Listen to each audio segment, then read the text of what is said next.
Dinner with the boys, $86. Sarah's birthday drinks, $112. Bachelor party deposit, $450. Networking coffee, $7. We talk a lot about inflation. We talk about rent. We talk about car payments. But there is a silent tax that is draining your bank account faster than any government entity ever could. It's not the IRS. It's not your landlord.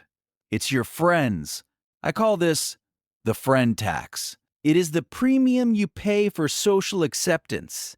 It is the cost of saying yes when your bank account is screaming no. And here is the brutal truth. Your social circle is likely the single biggest threat to your financial future. You love them. I get it. They are your support system. But mathematically, they are liabilities. Every time you split a bill evenly when you only ordered a salad, you are paying the tax. Every time you go to a destination wedding you can't afford, you are paying the tax. Every time you upgrade your lifestyle to match theirs, you are paying the tax. I'm Mark Fletcher, and today we are going to have an uncomfortable conversation. I'm going to show you how peer pressure is engineered to keep you broke. I'm going to show you the math behind social inflation. And most importantly, I'm going to give you the specific scripts, word for word, that you can use to say no without losing your friends. Welcome to the money sprint. Let's stop buying rounds we can't afford. Why do we do it? Why do we agree to a $200 dinner when we have $500 in our checking account? Are we stupid? No. We are social animals. Evolutionary biology teaches us that for 99% of human history, being cast out of the tribe meant death. If you said no to the group hunt, you didn't eat. So your brain has a deep primal fear of rejection. In 2026, being cast out doesn't mean death, it just means missing a brunch. But your brain doesn't know the difference. When you see that group chat notification pop up, "Hey guys, booking an Airbnb for Cabo," your amygdala fires. You feel panic. You feel FOMO, fear of missing out. But let's be real. It's not just fear. It's status signaling. We spend money to show our friends that we are doing well. If you order the cheapest thing on the menu, you worry that people will think you're struggling. If you decline the bachelor party, you worry they'll think you're cheap. So you pay the tax. You pay for the appearance of success at the cost of actual success. I want you to think about the last time you spent over $100 on a night out. Did you wake up the next morning feeling $100 worth of happiness? Or did you wake up with a headache and a pit in your stomach when you checked your balance? Here is the pattern interrupt. Your friends do not care about your wallet, they care about their experience. They want you there to validate their spending. If everyone spends $200, then nobody feels guilty. You are essentially crowdsourcing the guilt of overspending. That is a dangerous game to play. Let's look at the most common form of the friend tax, the split the bill phenomenon. This is where good intentions go to die. Here is the scenario. You are out with 4 friends. You are on a budget. You are disciplined. You order a chicken sandwich and a water. Cost $18. Sensible. Friend A orders the ribeye, $45, and an old-fashioned, $16. Friend B orders 3 appetizers for the table, $40, and 2 glasses of wine, $28. Friend C orders the lobster mac and cheese, $38, and a dessert, $12. Friend D is not hungry, but then eats half of Friend B's appetizers and orders a top-shelf tequila, $22. The bill arrives. Total with tax and tip, $280. And then the sentence everyone dreads. Let's just split it evenly. It's easier. $280 divided by 5 people equals $56 each. Your meal cost $18. You are paying $56. That is a $38 friend tax. You just subsidized friend A's steak and friend B's wine. You paid a 200% markup on your sandwich just to avoid 30 seconds of awkward math. This happens every weekend. If you do this 4 times a month, you are losing $150 a month. That is $1,800 a year. You are literally eating your retirement fund to subsidize your friend's lack of self-control.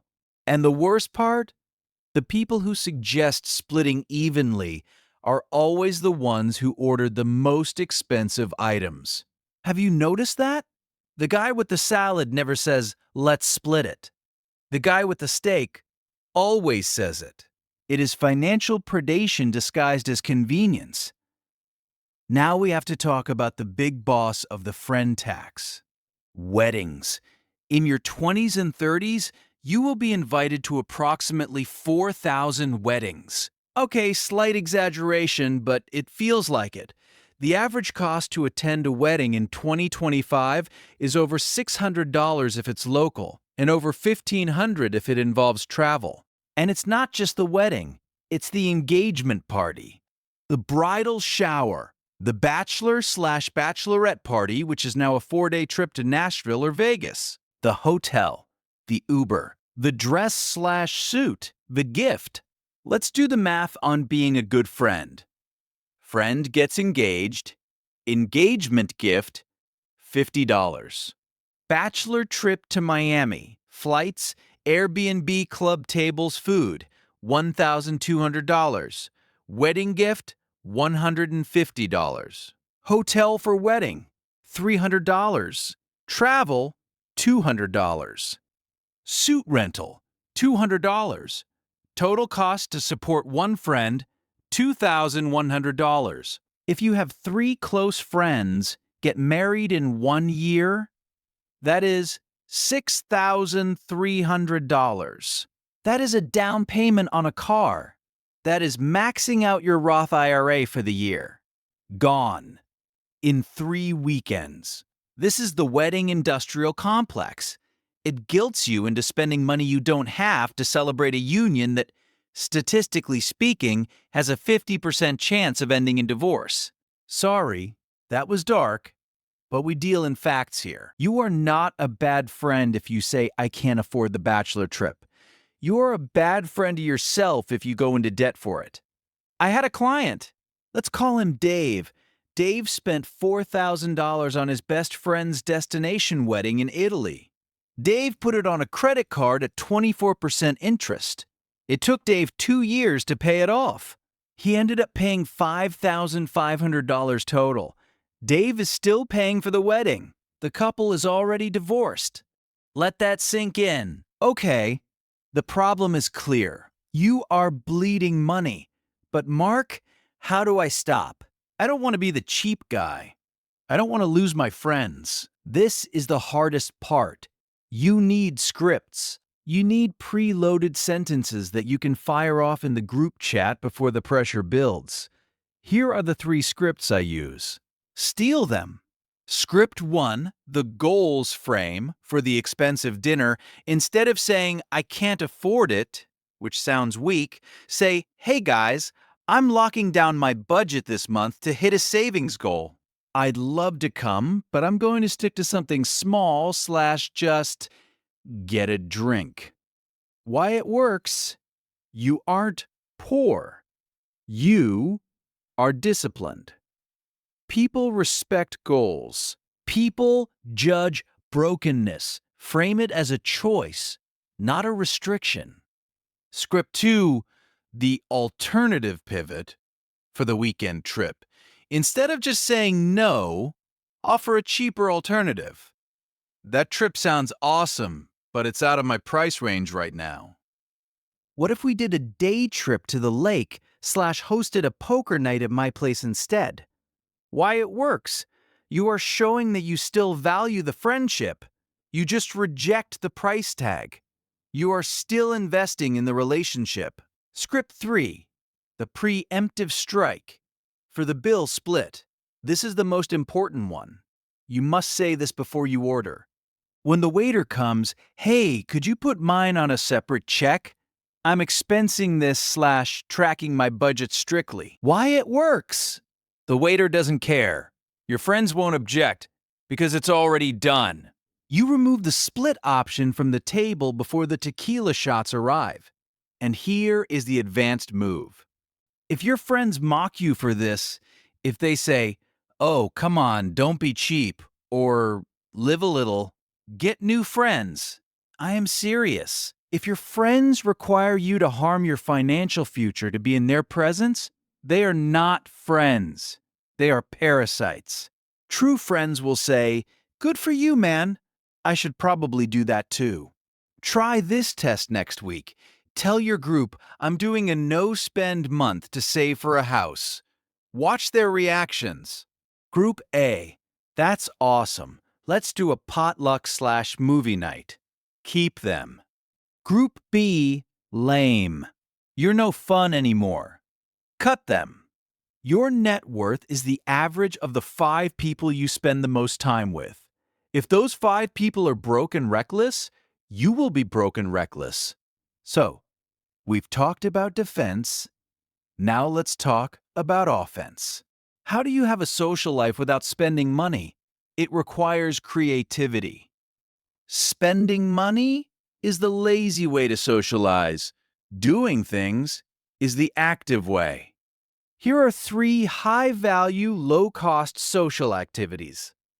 1. The potluck dinner party. Host it. You buy the main dish, tacos, pasta. Everyone brings a side or a drink. Cost to you, $40. Cost to them, $10. Quality of time.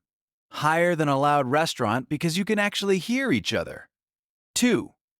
The active hangout.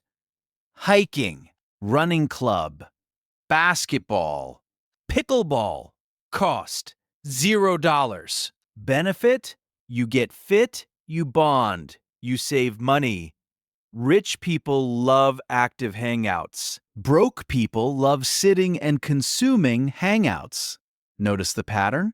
3. The side hustle Saturday. Get a friend who is also ambitious. Meet at a coffee shop. Work on your business/portfolio/skills for 3 hours. Cost, $5 on coffee. Benefit, you make money together. This is how you build a wealth circle. You need to find the people who are running the same race as you. When you surround yourself with people who celebrate saving, investing becomes a game. When you surround yourself with spenders, investing feels like a punishment. Curate your circle like you curate your portfolio. The friend tax is real, and it is voluntary. You have the power to repeal it. It takes courage. It takes a few awkward conversations. But the freedom on the other side is worth it. Imagine a life where you hang out with people because you like them, not because you paid a cover charge. Imagine a bank account that grows every weekend instead of shrinking. That is the money sprint.